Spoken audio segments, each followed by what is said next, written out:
It's very sad that at the same time, watching at what our senator was talking about, that she personally confessed that whatever monies was lost and the forgeries and all that was done by her own three officers. And she accepted, she publicly acknowledged that yes, it was done at the invite of the office. There were CCTV footages and cameras. And then again, she goes ahead to turn and say, it is now the governor of Nakuru who made the three of our own officers to do whatever they were doing. I think there is something very slightly wrong in the statement of our senator. Sometimes you would really wonder. Now, these are your own officers. They are in your own house. They are in your own home. They decide to do whatever the forgeries, the allegations that have been put, whether they stole the money, I may not tell because of the DCI case, but the fact remains she has even confessed that money was lost. Now, these people, and she even knows that the managers were each paid like 300,000. And then you go ahead to claim it is the office of the governor who has been doing that. It is a bit unfortunate. It is very unprofessional, and it's not even political.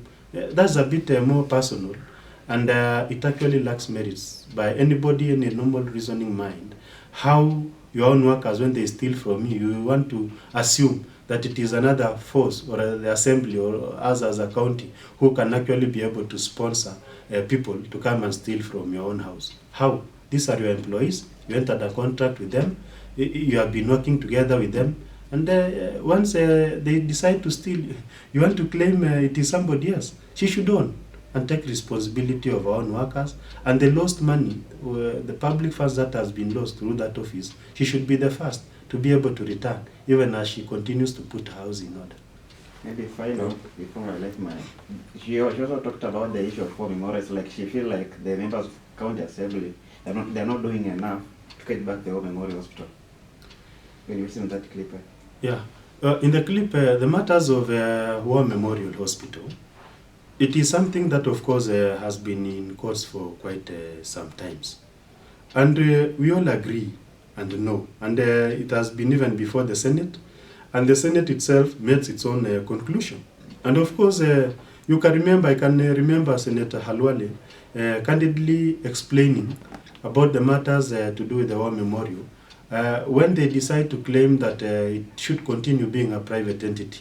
And she was candidly reminded that even Kenyatta National Hospital used to belong to some individuals those days, but was claimed back and brought back to the government. And many more, even Nakuru PGH, at some point, it would belong to the white settlers and individuals, even when they left. But again, it was claimed and taken back to be a public utility. The same thing, War Memorial is not a peculiar case, because at the expiry of any lease, and we have all seen that the lease actually expired. Nobody does not know.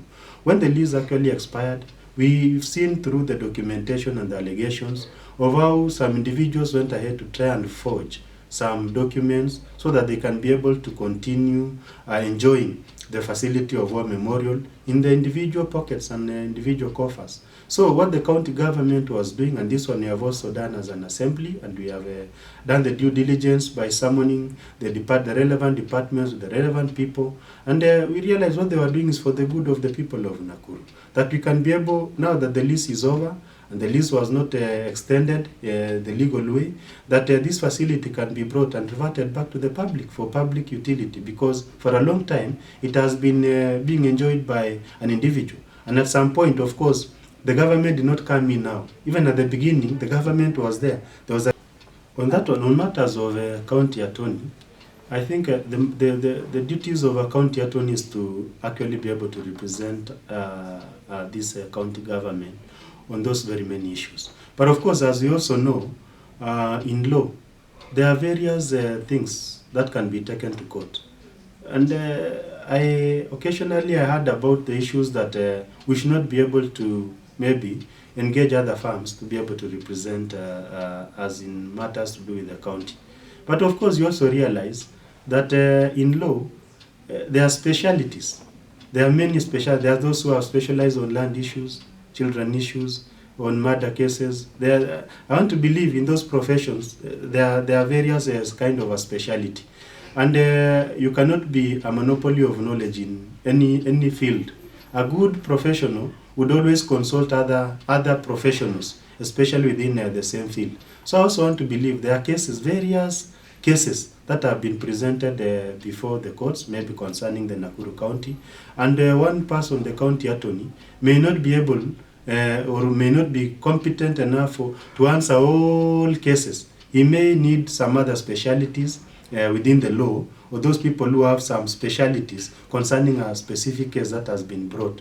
So to me, individually as a person, occasionally seeking for help or for someone who is well conversant in a specific field of a case that has been filed before a court of law is actually the way to go. Because you cannot tell me a county attorney would be sufficient to answer all questions.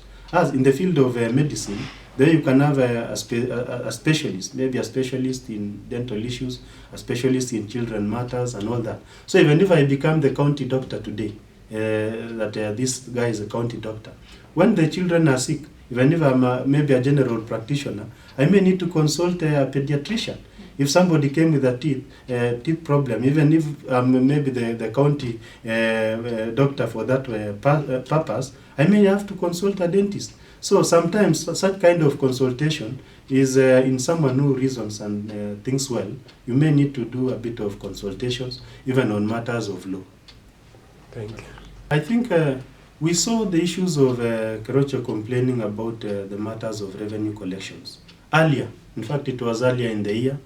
And she made claims of figures again that were not even tallying, claiming of what we have been able to collect as a county and what has not been able to be collected.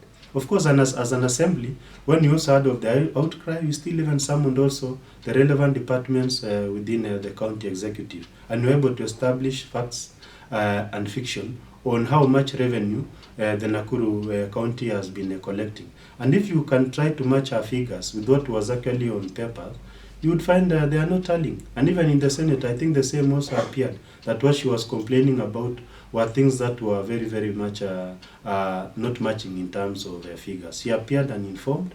She appeared not to really get the facts. And you saw the colleagues, her own colleagues, even in the Senate, trying to caution her as a senator and the team that she had actually made for the sake of a political competition. We are aware that somehow, or the rumors has it that Keroche maybe wants to vie for a bigger, for the position of the governorship. It is within her democratic right to vie for any position. But it's not also good to bring disorder and trample over others as you try to climb higher. It may not augur so well. So I think she can go slowly and bring her request before the Wananchi who usually selects, without causing war everywhere, starting war with everybody. It's war with the senators, war with the MCAs, war with the governor, war with the members of parliament. So you would wonder, really, what type of leadership do you really want to bring or incorporate to this greater county? So I think let her just be a bit vigilant and lay her strategies in a more better way than the way she is actually doing it. She also claimed that